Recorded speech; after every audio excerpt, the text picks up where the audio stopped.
Nearly 25 years ago, the Soviet Union pulled its last troops out of Afghanistan, ending more than 9 years of direct involvement and occupation. The Soviet Union entered neighboring Afghanistan on the 27th of December 1979, attempting to bolster up the newly established pro-Soviet regime in Kabul. Within a few days, nearly 100,000 Soviet soldiers took control of major cities and highways.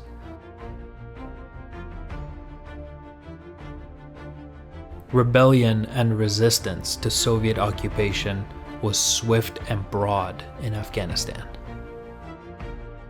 Following the Soviet invasion of Afghanistan, Washington found that Pakistan's policies dovetailed conveniently with American policies, and it was in their best interest to get Pakistani assistance in supporting Mujahideen insurgents fighting communist forces.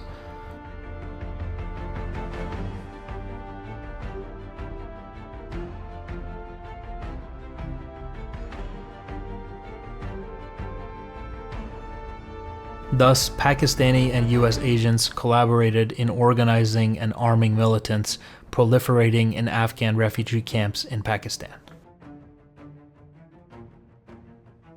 In retaliation, Soviet jet bombers began crossing into Pakistani airspace to target and destroy these refugee camps.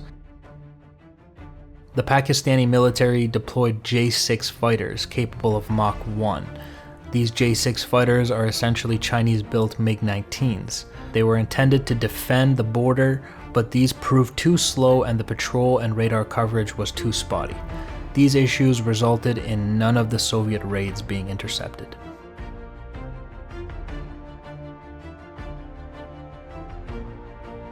Pakistan desperately needed a solution to defend their airspace. They turned to the Reagan administration and persuaded the administration to authorize the sale of 40 F-16s. The F-16s would be exactly what Pakistan needed to ensure no more Soviet raids would be able to easily violate Pakistani airspace and hit targets with immunity. On the 24th of September 1984, the newly formed 378th Independent Attack Aviation Regiment and its entire fleet of 28 Su-25 Frogfoots arrived at Bagram Airfield. This newly formed unit was declared combat ready on the 8th of October 1984. Shortly after the squadron flew its first operational sortie in the Lorquois area in support of counterinsurgency operations by the Soviet Army's 5th Motorized Rifle Division. The high intensity of combat operations over Afghanistan resulted in almost 11,000 combat sorties being amassed in 1 year by the 378th Squadron. Most of the missions flown by the newly formed squadron were performed either in the southern regions of Afghanistan around Kandahar or in northern areas of the country, specifically in the notorious Panjshir Valley, where the Soviet Army launched as many as 12 offensives but proved unable to establish any kind of effective control. When attacking targets in mountainous areas, Su-25 pilots used the tactic of surprise, operating in 1 or 2 pairs. The leader attacked first, while the wingman covered from above. In the second attack pass, they switched roles.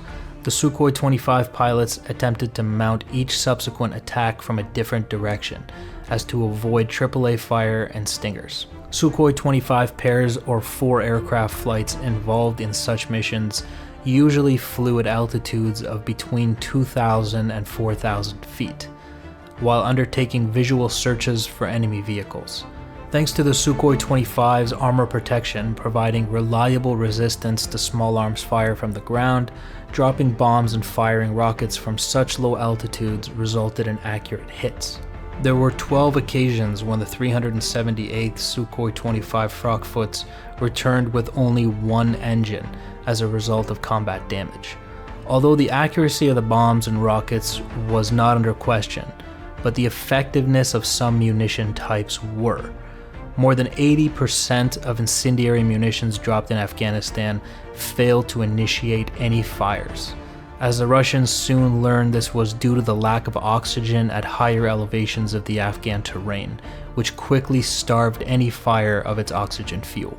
On the 6th of April 1986, during a low-level attack against the well-defended Mujahideen resupply complex by a formation of 4 Su-25s, Alexander Rutskoy's aircraft was shot down during his second attack pass by the combined fire of a shoulder-launched Stinger and AAA. Rutskoy, who flew a camera-equipped Su-25 for post-strike reconnaissance, ejected at an altitude of about 700 feet at a high angle of bank. He sustained serious back injuries and a broken arm upon landing. He was recovered by Soviet forces and medevaced. Following a prolonged recovery period after being shot down, Alexander Rutskoy returned to Afghanistan in April of 1988, 2 years later, having now been promoted to the rank of colonel and appointed deputy commander of the 40th Army.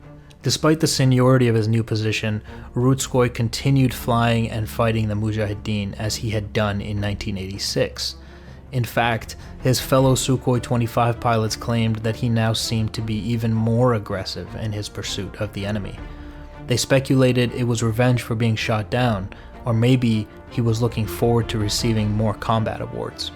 Unsurprisingly, Rutskoy was shot down for a second time on the 4th of August 1988, while leading an attack on a training camp for air defense personnel of the Mujahideen, located some 6 miles inside Pakistani territory. Rutskoy and his wingman were to mark the targets and suppress air defenses for subsequent attack to be mounted by 4 other Su-25s.